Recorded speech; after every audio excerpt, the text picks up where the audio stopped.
আমার ফাঁসি যেন হয় স্যার। কিভাবে বললাম? বালুর চাপা দিয়ে স্যার, সে পরকে লিখতে ছিল স্যার, আমি সেটা মেনে নিতে পারিনি। বালুর চাপা দিয়েছে স্যার, তার ঘন্টা দুয়েক আগে স্যার।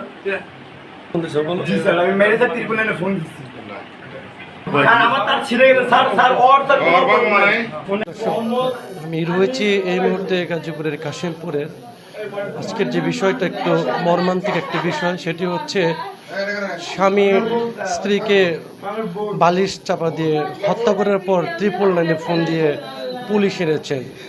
দর্শক, আমি যদি একটু দেখাই যে এই মুহূর্তে যে যে স্বামীটি তাকে মানে বালিশ চাপা দিয়ে মেরেছে, তার যে অবস্থা সেটাতে 2 বছরের একটি বাচ্চা এবং 2 মাসের একটি বাচ্চা কিন্তু রয়েছে এই মহিলাটির, যাকে মেরে ফেলা হয়েছে।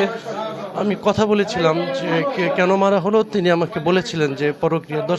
দর্শক একটু দেখায় যে এই মুহূর্তে কিন্তু যে এই স্বামী কিন্তু তাকে তার স্ত্রীকে গলা যে মুখে বালিশ চাপা দিয়ে হত্যা করেছে আরও এখন থেকে প্রায় 1.5 ঘন্টা আগে, এমনটি কিন্তু বলেছিলেন। দর্শক, একটি 2 মাসের একটি বাচ্চা তার কাঁধে। এবং আমি একটা বিষয় জানিয়ে রাখি যে মেরে ফেলার প্রায় 1-1.5 ঘন্টা পরে কিন্তু ত্রিপল লাইনে ফোন দিয়ে পুলিশ এনেছে যে তাকে যে মেরে ফেলেছে। আমি একটু জানবো আসলে আপনার স্ত্রীকে আপনি কেন মারলেন, কখন মেরেছেন?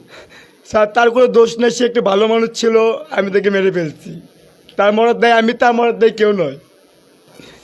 দর্শক, অত্যন্ত কষ্টের যে একটি বিষয়, তিনি বলেছিলেন যে তাকে তার স্ত্রীকে সে মেরে ফেলেছে এবং আর কোনো কেউ দোষ নেই, এমনটি কিন্তু বলেছিলেন। তবে 2 বছর এবং 2 মাসের যে 2টি শিশু রয়েছে, শিশুটুগুলো দেখেছিলাম যে তার মৃত মায়ের পাশে বসে তাকে মা করে ডেকেছিলেন এবং কান্না করেছিলেন, এমনটি কিন্তু আমরা দেখেছিলাম। তবে এই মর্মান্তিক ঘটনায় আমরা থানা পুলিশের সাথে কথা বলেছিলাম, তারা কিন্তু আমাদেরকে জানিয়েছেন যে গভীর অথবা অন্য কোনো যদি বিষয় থাকে তাহলে তারা তদন্ত করে তারা পরবর্তীতে আইনগত যে ব্যবস্থা, সেই আইনগত ব্যবস্থা কিন্তু